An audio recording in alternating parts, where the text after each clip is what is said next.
জীবনে এমন একটা মুহূর্ত আসে যখন আপনি ভাবেন সবকিছুই স্মুথলি চলতেছে, ভালো চলতেছে, সবাই আপনাকে নিয়ে গর্ব করতেছে, এমনকি আপনার স্বপ্নটাও পূরণ হতে যাচ্ছে।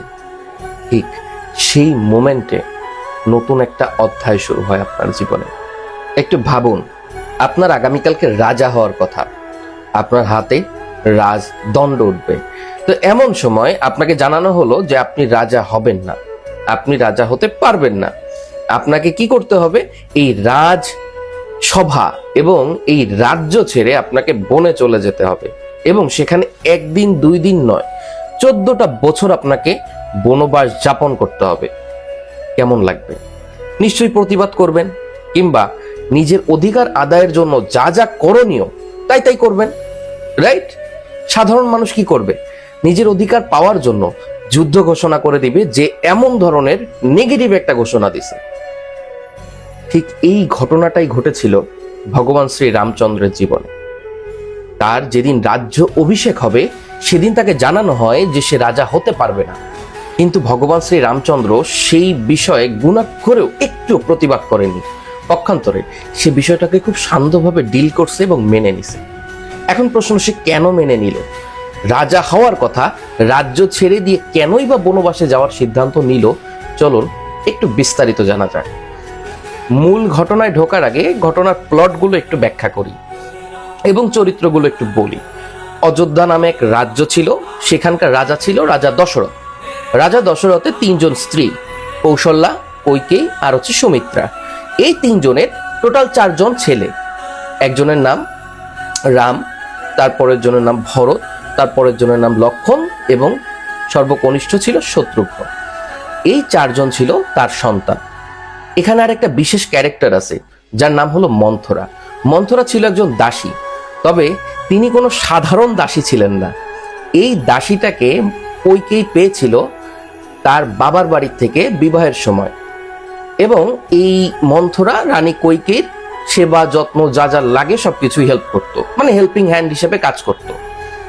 যাই হোক, এবার আসি মূল ঘটনায়। রাজা দশরথ একবার যুদ্ধ থেকে ফিরে অনেক অসুস্থ হয়ে পড়ে এবং সে একদম শয্যাশায়ী হয়ে যায়, মরণাপন্ন অবস্থা হয়ে যায়।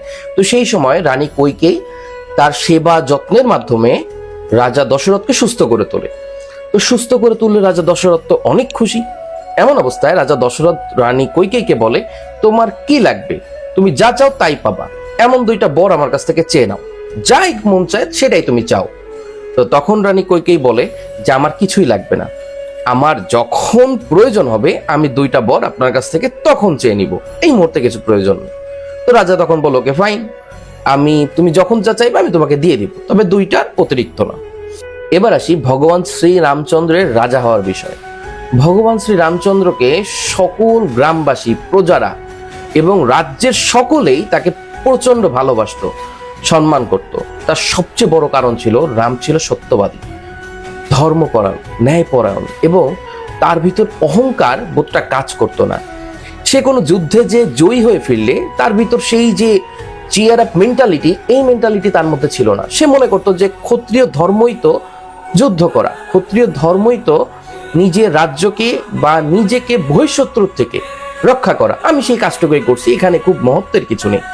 এই অ্যাটিটিউড, এই মেন্টালিটির কারণে রামকে গ্রামের বা প্রজারা বা রাজ্যের সবাই খুবই ভালোবাসতো। গ্রামের সবাই ইলেকশনের মাধ্যমে এক প্রকার সবাই জানালো যে না, রামকে আমরা রাজা হিসাবে যদি পাই আমরা সবাই অনেক খুশি থাকবো। তো এইভাবে রামকে ইলেক্টেড করা হলো। ইলেক্টেড করে রামকে ফাইনালাইজ করা হলো যে না, রাম হবে রাজা। এই বিষয়টা নিয়ে কারোরই কোনো দ্বিমত ছিল না। রামের যখন রাজ্য অভিষেক হবে, অর্থাৎ রাম রাজা হিসাবে শপথ বাক্য পাঠ করবে, সেই দিন কিন্তু তার জন্মতিথিও ছিল, অর্থাৎ জন্মদিনও ছিল। তার মানে সে অনেক খুশি, মেন্টালিও হ্যাপি। এছাড়াও রামের স্ত্রীও অনেক হ্যাপি, পুরো অযোধ্যা নগরী অনেক খুশি। তারা ফুল দিয়ে পুরো রাজ্যটাকে সাজাইছে, রাজসভাকে সাজাইছে। তো সবাই মোটামুটি আনন্দে কাটাচ্ছিল, মুহূর্তটা খুব এক্সাইটমেন্টে পার করতেছিল। ঠিক এমন সময় মন্থরা, ওই যে রানী কৈকেয়ীর দাসী, মন্থরা রানী কৈকেয়ীর কাছে গেল, গিয়ে রানী কৈকেয়ীকে গ্যাস লাইটিং করলো, অর্থাৎ কুমন্ত্রণা দিল, দিয়ে বলল যে রাম যদি রাজা হয় তাহলে তোমার ছেলে ভরত আজীবন রামের দাস হয়ে থাকবে এবং রামের বায়োলজিক্যাল মা অর্থাৎ মাতা কৌশল্যা সে হবে প্রধান রানী এবং সব থেকে বেশি প্রায়োরিটি সে পাবে, তোমার মর্যাদা ওই পরিমাণ থাকবে না। এই বিষয়টা ম্যানিপুলেট করে রানী কৈকেয়ীর মাথার ভিতর ঢুকায় দিল। কি হলো, রানী কৈকেয়ী বিষয়টা নিয়ে একটু ওভার থিঙ্কিং করতে করতে সে খুব বেশি ডিপ্রেসড হয়ে যায়, ডিপ্রেসড হয়ে বসে থাকে। এমন সময় রাজা দশরথ তার কাছে আসে, এসে জিজ্ঞাসা করে যে কি হয়েছে আমারে খুলে বলো। তো তখন রানী কৈকেয়ী বলে যে আমি তোমার কাছে তো 2টা বর পাইতাম, যে 2টা তুমি আমাকে দিতে চেয়েছিলে আমি তখন নেই নাই, এখন আমার সেই 2টা বর লাগবে। তো তখন রাজা দশরথ বলতেছে হ্যাঁ তুমি নাও, কোনো সমস্যা নাই, কি বর চাই বলো। তো বলতেছে আমার প্রথম ইচ্ছা রাম নয় ভরত হবে রাজ্যের রাজা, এবং আমার দ্বিতীয় ইচ্ছা রাম 14 বছরের জন্য বনবাসে যাবে। রাজা দশরথ এই বিষয়টা জানতে পেরে তো অ্যাস্টনিশড হয়ে যায় এবং রাজা দশরথ কি করবে সিদ্ধান্তহীনতায় ভুগতে থাকে, এক প্রকার পাজেলড হয়ে বসে থাকে। তো তখন রাজা দশরথকে মনে করায় দেওয়া হয় তুমি রাজা, তুমি তো কথা দিছিলে, তোমার কথা রাখতে হবে, তুমি তো কখনো তোমার ওয়ার্ড বা কথা ব্রেক করো না, এই জিনিসগুলো রাজা দশরথকে বোঝানো হয়। পরবর্তীতে বিষয়টা রানী কৈকেয়ী বা মাতা কৈকেয়ী রামের কাছে উপস্থাপন করে যে তোমার পিতা এরকম কথা দিয়েছিল, তো এখন আমার সেই 2টা বরের ভিতর প্রথম বর হচ্ছে ভরত হবে রাজ্যের রাজা এবং তুমি যাবা 14 বছরের জন্য বনবাসে। টুইস্টটা হলো এখানে রাম চাইলে কিন্তু পারতো মাতা কৈকেয়ীকে বন্দি করতে, কারণ রামকে রাজা হিসেবে সবাই মেনে নিছে। রাম যদি বন্দি করেও ফেলে রানী কৈকেয়ীর কিছুই বলার নাই। এছাড়া রাম চাইলে নিজ ইচ্ছায় সিংহাসনে বসতেই পারে, তাকে কেউই কিছু বলবে না, কেউ আটকাবে না, কেউ ঠেকাবে না, কারণ সবাই আরো খুশি হবে। কিন্তু ভগবান শ্রী রামচন্দ্র কিন্তু তা করলেন না। ভগবান শ্রী রামচন্দ্র ডিসিশন নিলেন এবং সেই ডিসিশনটা জানালেন। তার ডিসিশনটা এমন ছিল যে পিতৃসত্য অর্থাৎ আমার পিতা আপনার কাছে কথা দিয়েছিল যে আপনি যে 2টা বর চাবেন সেই 2টা বর আমার পিতা পূরণ করবে বা ইচ্ছা পূরণ করবে। তার ভিতর মাতা আপনার একটা ইচ্ছা আমি যেন বনবাস যাপন করি এবং আমি যেন রাজা না হই, আপনার আর একটা ইচ্ছা।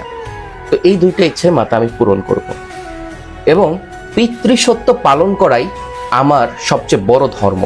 রাজা হওয়ার থেকেও ভগবান শ্রী রামচন্দ্র পিতৃসত্যকে সবচেয়ে বেশি গুরুত্ব দিয়েছিলেন এবং পিতার আদেশ, পিতার মুখের কথা, এটা আমার জন্য ভালো লাগতেছে না, আমার কাছে পছন্দ হচ্ছে না, এটা অনৈতিক, এই জিনিসটা আমি সিলেক্টেড হয়ে গেছি, এমন সময় আমাকে বলতেছে তুমি রাজা হতে পারবা না, আমার সম্মান হানিকর বিষয় এটা, এরকম কোনো কিছুই ভগবান শ্রী রামচন্দ্র ভাবেনি।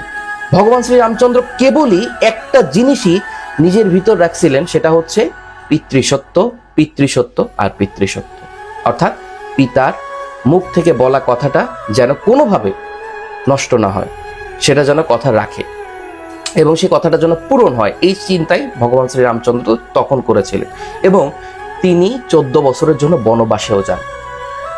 সবচেয়ে বড় বিষয় হলো ভগবান শ্রী রামচন্দ্র 14 বছর বনবাস থেকে যখন ফিরে আসে তখন কিন্তু সে আবার রাজা হয়। তো তার একটা বিস্তারিত কাহিনী আছে। এখানে একটা সবচেয়ে বড় ব্যাপার হচ্ছে আপনি আমি বা অন্য সাধারণ একটা মানুষ থাকলে যদি বলা হতো যে না তুমি এটা অ্যাচিভ করতে পারবা না, যেটা আপনি অ্যাচিভ করে ফেলছেন অলরেডি, যেটা আপনার প্রাপ্য, এটা আপনি নিতে পারবেন না, আমরা কিন্তু প্রতিবাদ করব, আমরা কিন্তু আঘাত করার চেষ্টা করব, আমরা সেই জিনিসটা ছিনায় নেওয়ার চেষ্টা করব। কিন্তু ভগবান শ্রী রামচন্দ্র পিতৃসত্য এটা তো পালন করছেনই এবং ভগবান শ্রী রামচন্দ্র একটা এক্সাম্পল তৈরি করছেন আমাদের সকলের মাঝে যে পরিস্থিতি না প্রতিক্রিয়াই আপনাকে বড় করে তোলে। সেই পরিস্থিতিটা এমন ছিল যে যেখানে ভগবান শ্রী রামচন্দ্র রাজা হতে পারবেন না, সে চাইলে গন্ডগোল করতে পারতো, কিন্তু তার প্রতিক্রিয়া বা রিয়াকশনটা কি ছিল? তার রিয়াকশনটা ছিল সে সবকিছু ছেড়ে দিছে।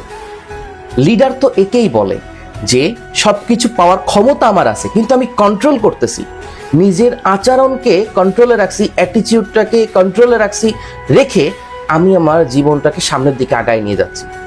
এবং এখানে আরেকটা শিক্ষা আছে, রানী কৈকেয়ী কিন্তু খারাপ ছিল না, রানী কৈকেয়ীকে ম্যানিপুলেট করা হয়, গ্যাসলাইটিং করা হয়, যার কারণে এই মন্থরার কুমন্ত্রণার জন্য রানী কৈকেয়ী কিন্তু এই কাজটা করে।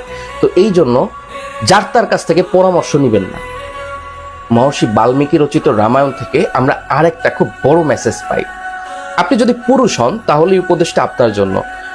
আপনি যখন বিবাহ করবেন, আপনার শ্বশুরবাড়ি থেকে ফেরার সময় অবশ্যই সাথে শুধু আপনার স্ত্রীকে নানবেন এবং তার সাথে কোনো দাসী বা কাউকে আনবেন না, কারণ দাসী আসলেই ওই মন্থরার মতো হয়ে যাবে, আপনার সংসারে আগুন লাগাতে তারাই যথেষ্ট। তো সকলকে রামনবমীর শুভেচ্ছা। জয় শ্রীরাম। নমস্কার।